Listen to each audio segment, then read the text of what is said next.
টাকাই সব নয়, এই কথা বলা যতটা সহজ, বাস্তবে তা মানা ততটাই কঠিন। এই সমাজে টাকা ছাড়া কোনো মানুষের অস্তিত্বই যেন স্বীকৃত নয়।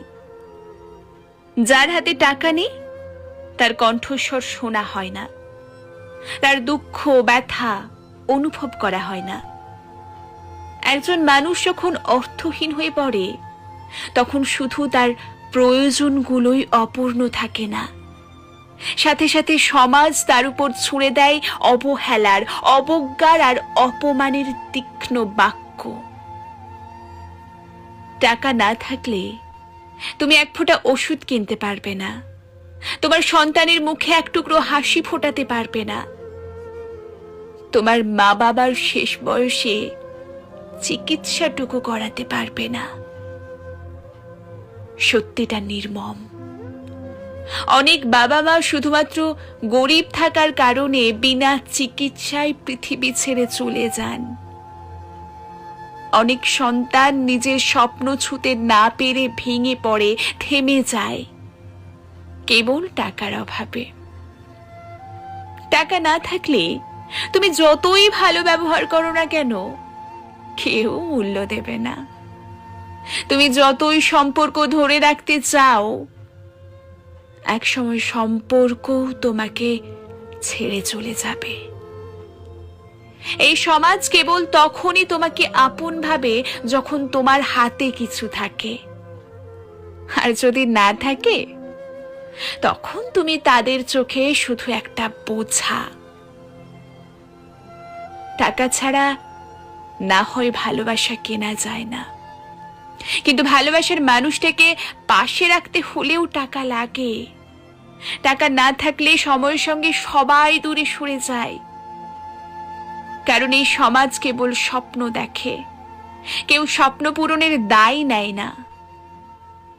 কেউ যদি ভাবে কিছু মানুষ কেবল টাকার পেছনে ছোটে, তবে তারা বোঝে না যারা টাকার পেছনে ছোটে তারা জানে অভাবের কষ্ট কতটা গভীর, তারা জানে সন্তানের মুখে দুমুঠো হাসি ফোটাতে কতটা যন্ত্রণা সহ্য করতে হয়, তারা জানে জীবনের প্রতিটা মুহূর্তে নিজের অস্তিত্ব টিকিয়ে রাখতে কতটা যুদ্ধ করতে হয়।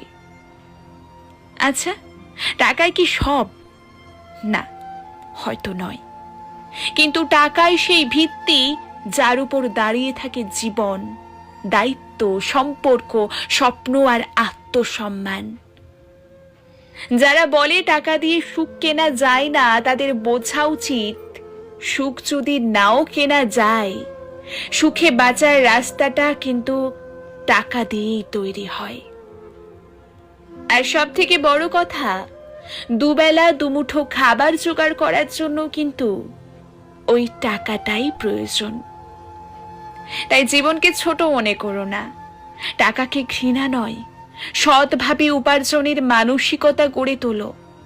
বুদ্ধি, ব্যবহার, ভালোবাসা সবকিছুর পাশাপাশি টাকাও প্রয়োজন, কারণ জীবন শুধু আবেগ দিয়ে চলে না, চলে প্রয়োজন পূরণের সক্ষমতা দিয়ে, আর সেই সক্ষমতার নামই টাকা। যদি কাউকে ছাড়তেই হয় তবে সম্পূর্ণভাবেই ছাড়ুন। মায়া, আশা, আকাঙ্ক্ষা সবকিছু থেকে মুক্ত করে দিন তাকে। অর্ধেক রেখে অর্ধেক ছাড়ার কোনো মানেই হয় না। তাকে স্মৃতির অন্ধকারে আটকে রেখে সারা জীবন ইমোশনাল অত্যাচার করবেন না। জীবনের শেষ থেকেও নতুন শুরু হয়, কিন্তু সম্পর্ক তা একবার ভাঙলে আর আগের জায়গায় ফেরে না। যে চলে যায় তাকে ঠিক মতো যেতে দিতে শিখতে হয়, না হলে সে থেকে যায়, না পাশে না দূরে, শুধু বোঝার মতন একটা ভার হয়ে। অনেক সময় মানুষ এক ধরনের নিষ্ঠুর সান্ত্বনা দিতে চায়। আমরা বন্ধু থাকতে পারি, আসা যাওয়ার সম্পর্ক থাকুক, কিন্তু সেটা না পুরোপুরি সম্পর্ক আর না পুরোপুরি মুক্তি। এই অস্পষ্টতা, এই টানাপোড়েনই সবচেয়ে বেশি মানসিক ক্ষয় করে।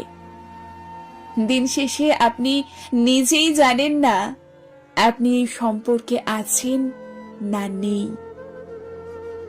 আর কিছু মানুষ তো এতটাই স্বার্থপর, তারা না নিজে ভালো রাখে, না আপনাকে আপনার মতো ভালো থাকতে দেয়। তারা আপনাকে এমন এক দোটানায় ফেলে দেয় যেখানে আপনি তাকে ছাড়তেও পারেন না, আবার ভালোবাসতেও না।